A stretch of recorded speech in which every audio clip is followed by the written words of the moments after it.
Hi guys! Ayan. 12 noon na dito. Ito si Baby Daisy. Oh. Sige, sipon na po. May sipon na naman si Baby Daisy. Nakakain na yan. Pinakain ko ng yogurt. Malapit niya maubos. Tapos ako, nagluluto ako ng para pang lunch.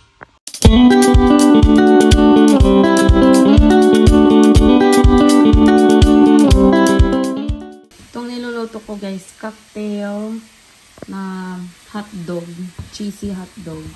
Tapos pinaanuhan ko lang sa tubig. Lalagyan ko lang to ng kaunting mantika para medyo ma-fry ng kaunti. Ayan, lagyan ko ng kaunti. Yan. Yan lang yung lunch ko. Tsaka kanin.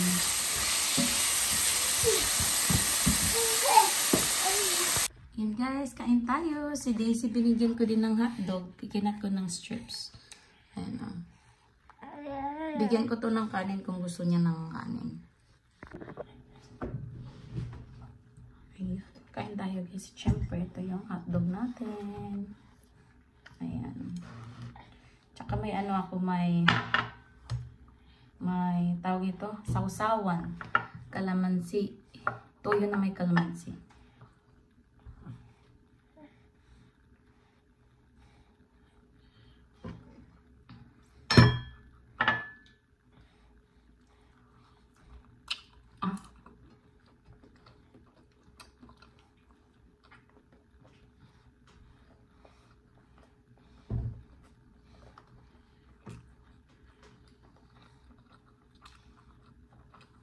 May cheese din pala itong guys.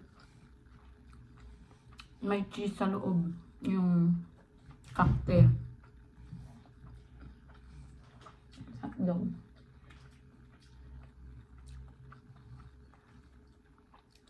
Tapos yung kape ko. Kanina ko pa ito tinitimpla. Hindi ko mahigot sa pagod. Kasi si Daisy ayaw bitaw. Gusto laging karga.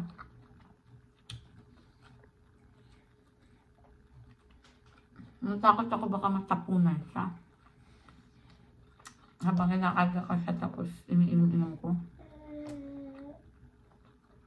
Kasi mabilis na yung kamay nito eh.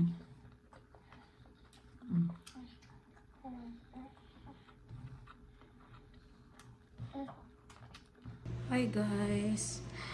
Ayan, gabi na. Hindi ako nakapag-record kasi buong araw kami sa coach, guys.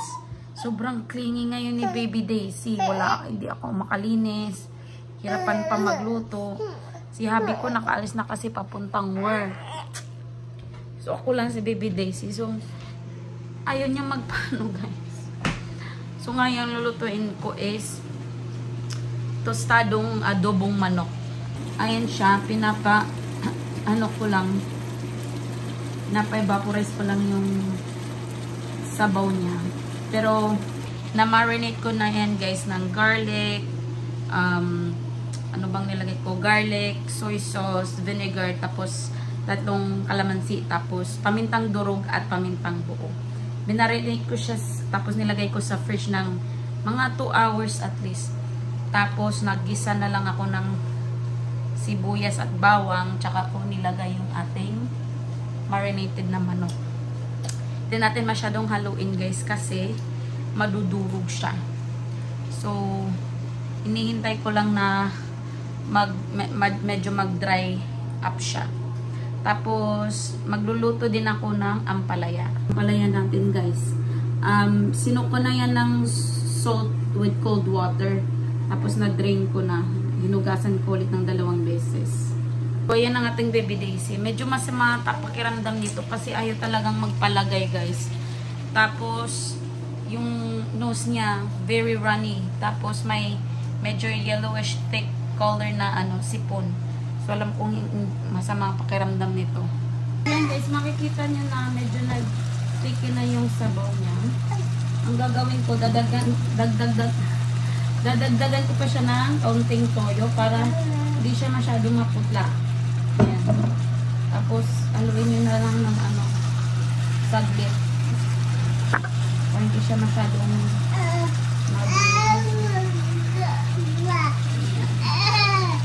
nag-separate na din ako ng sabaw guys ng ating adobo. Ilalagay ko sa rice ni Daisy. Pwede nyo din gawin guys. Pwede kayong gumamit ng tong. Tapos flip nyo lang yung chicken nyo para both sides may lasa. Oh, no baby. Okay, ang gagawin natin, once na parang makita na nyo na yung mantika, ang gagawin natin is, dadagdagan pa natin to ng mantika para maprito siya. Parang adobong tostado. Ayan. Tapos, ayan. We'll just let the oil heat up. Tapos while naghihintay tayo, lulutuin ko na yung ating ampalaya. Guys, habang piniprito natin yung ating manok, lulutuin na natin yung ating ampalaya. Of course, lalagyan natin ng garlic.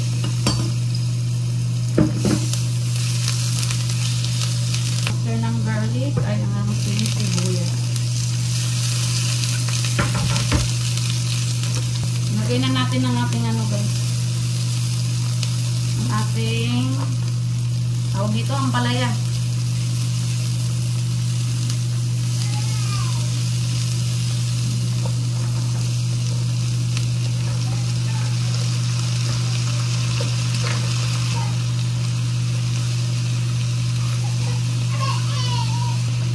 Titingnan natin yung habang iniintay natin yung ampalaya maluto, titingnan natin ang ating manok.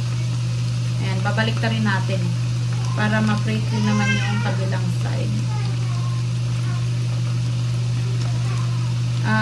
Most likely magdidikit yan siya guys. Okay lang. Tapos lagyan natin ng paminta yung ating ampalaya. Kaunti lang. Tapos kaunting asin.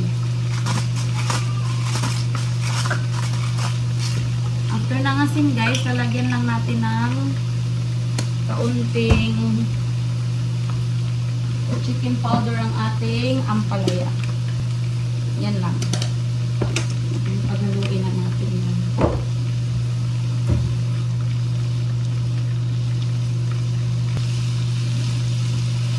Ang hirap pag ganito. Yan ko na lang. Ganun ko na lang. Mas madali pag ganito mag-mix. Ay guys. Tingnan nyo ang haggard ng itsura ko today. Grabe si Baby Daisy talaga. Ayaw talagang magpaiwan. Hindi ko na gawa yung favorite ko na adobo rice. Yung natirang sa kawali. Kasi may ko old rice. Gusto ko sanang igis doon. Gawing adobong rice. Pero si Daisy talaga wala na. Ang pururot na sa iyak na siya. Tapos bibigyan ko siya ng adobo. Medyo mainit pa siya. It's still a bit hot, baby. Be careful. Kasi gutom siya guys. Ayan na yung adobo ko. Hindi ko na nagawa yung ating adobo rice. Tapos ito yung ampalaya ko guys. Oh. Ito yung gusto kong luto na adobo. Tostado. Walang sabaw. Ay wala akong Kainin ko kaya si Daisy ng ampalaya. What do you guys think? Ito yung plato ko. Ayan. Yung rice ni Daisy guys, nag-add up ako ng warm water. Kasi baka masyadong maalat sa kanya. Pag yung puro lang na sabaw ng adobo. Gustuhan niya guys. Medyo mainit pa eh. Maya. para makakain din ako.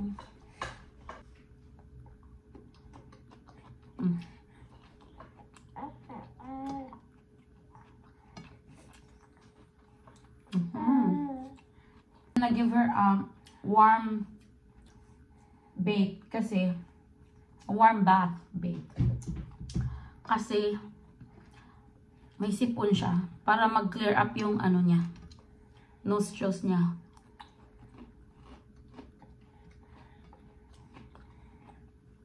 Gusto pa niya ang adobo. Kain lang ako, guys. Ayan na, guys. Tapos na si Daisy maligo. Ayan na, Daisy. Yeah. Ilang minuto din siya, mga 10-15 minutes din to siya nakababad sa tubig. Warm water. Yeah. Look who's back. Daddy's back.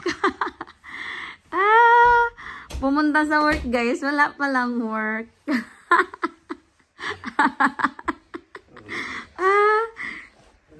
Gulat si Daisy, bumalik yung daddy niya. Tingnan.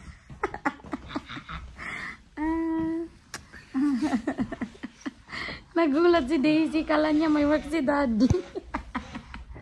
Yan na. So yan, guys, andito kami sa superstore ngayon. Bibili lang kami ng pangsipsip nung ano ni Daisy, yung pangsipsip ng sipon niya. Tapos bumili din kami ng rice, 2 sako na rice kasi ano, naka-sale pa din. 2 lang yung bibili namin kasi parang kulang yung dala naming pera. Tapos isang bag ng clementine para kay Daisy kasi sinisipon siya. So papakainin namin siya ng oranges for vitamin C. So yun, guys, nakaligo na tayo kasi andito si husband. Umiyak na naman si Daisy kasi I just passed by her. Akala niya kukunin ko siya. Pero guys, nagkikrave kasi ako. Alam niyo ba? Nung isang araw pa ako nagkikrave ng something. Pero hindi ko ma-figure out kung ano. So ayan. At may pumelo ako dito. Nung New Year pa. Di pa namin naputaw yung mga nabili namin sa ano, Superstar kanina. Nung New Year pa to. So bubuksan ko. Baka ito na yung craving ko. Bubuksan ko siya kasi masisira na din to pag di kakainin eh. Umiiyak si Baby Daisy, guys. Kasi sinisip-sip ng dati niya yung sipon niya. Yun yung binili namin kanina. Tapos nilagyan siya ng saline water sa ilong. Tapos isisip-sipin niya. Ayakong i-video, ayakong i-take ng video kasi baka maano tayo, sabihin, uy, torture yan. Kaganon ba? Pero let me know kung gusto nyong tingnan. So yan, babalatan na natin to. Yan, guys, babalatan na lang natin to ng manual. Nanonood ng mga snowboarding videos ng husband ko kasi mahilig mag-snowboard. Pakita ko pala sa inyo, guys, yung clip ng husband ko, nag-snowboard siya nung Sunday.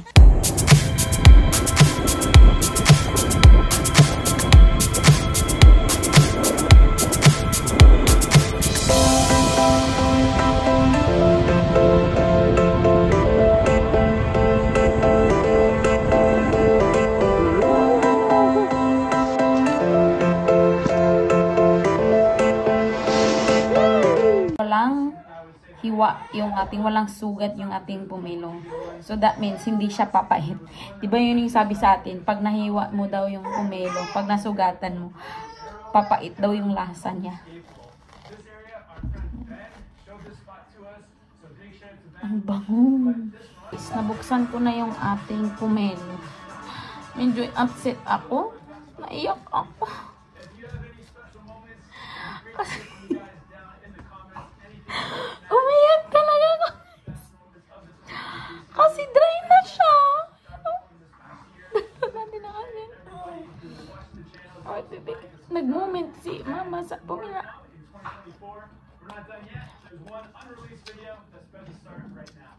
Parang wala na siyang tubig sa noo. Naiyak ako. Hindi ko alam kung bakit naiyak ako. Naiyak siguro ako kasi medyo mahal ito eh. May pagka-pricey tapos masasayang na. Pakita sa inyo guys.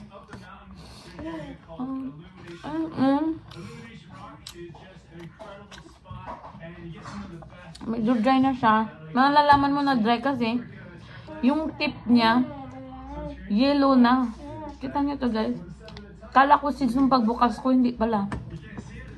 Hindi siya seeds. Pag nag-yellow na siya guys. Wait lang, hinga muna ako kasi naiyak ako. Tapos binalatan ko na din yung baka ito naman. Tayo natin yung kalamansi. Ganyan lang po. Tapos doon natin sa sa asin.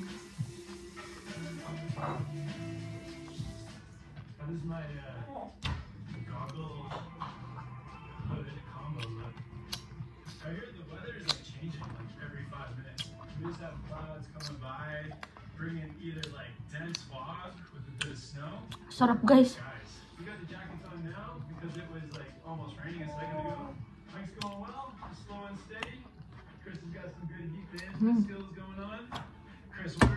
Careful lang ako kasi baka makagat ko yung buto ng kalamansi. Mapait pa naman pag makagat mo. Busin ko na tong isang buo guys kasi sayang. Mahal pa naman yung kalamansi.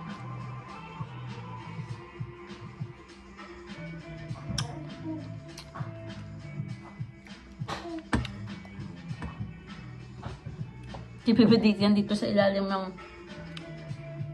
lamesa, kumakain ng cookies niya. Yung Gerber cookies niya. Bumili kami kanina nung lumabas kami, yung husband ko. Iniwan lang namin siya kay Papa kasi may sipon nga. Last one.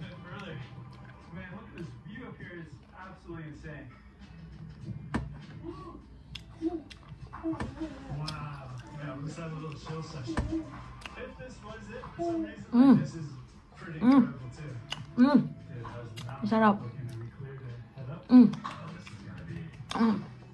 Wala yung lungkot ko sa pumilo. Wala, hindi na ito makakain guys. Sayang. Kasi Baby Daisy guys, sa ilalim ng mesa. Kumakain ng cookies niya. Binili namin kanina ng husband ko. Di pa siya nauntog guys kasi maano pa yung gap sa ulo niya. So okay lang, hinayan ko lang siya na nagko-crawl sa floor. Kasi malinis naman yung floor namin. Tinanggal ko na yung towel kasi sobrang bigat sa ulo. Tapos si husband ko guys, ang gulo pa ng bahay namin, wala pa talagang time ligpit. Ngayon, lamisa namin. Yan pa yung kinain ko kanina. Yung sala namin, Ganyan na talaga guys pag may bata. So si husband ko naghihiwa ng pang nachos namin mamaya. Gagawa siya ng nachos. What are you cutting? Tomatoes. Oh, that's too big for nachos on top. You have to make it smaller. And make sure there's no seeds. Huh? Sabi ni husband guys, bakit hindi na lang daw akong maghiwa? Ha? Yeah. And make sure there's no seeds. Because it's gonna make the nachos watery. And it's gonna get soggy. So, kasi ako yung gumagawa usually talaga ng nachos guys. Pagod ako. Kaya si husband na lang pinagawa ko ngayon. Turuan ko siya kung paano gawin yung nachos ko. Look at Daisy. Nagkamulitsing. Ayan, dumay na naman ang mukha ni Baby Daisy. Gawa ng cookies. Ayan, nakaligo na to. Madumi na naman. Say it's okay. Right? Si Daisy confirmed my cold. Kasi the whole day, inaano ko siya, minomonitor ko siya. Grabe ang sneeze niya the whole day. Tapos yung katawan niya medyo mainit. tinay ko yung temperature niya, normal naman. Pero yung katawan niya, guys, mafe-feel mo, pag mga nanay, mafe-feel nila na iba yung temperature ng katawan ng baby nila kahit walang lagnat. Ayan. Tapos, I've been, snorting Daisy's, nose. Pati yung husband ko. Asa na yun? Kita ko. Or did I put it? Kitchen. Oh, hinigasan pala ng husband ko. Ayan. Ito yung buhok ko, guys, natural pag hindi nakasuklay. Maganda ang buhok ko pag hindi sinuklayan. Ayan, oh.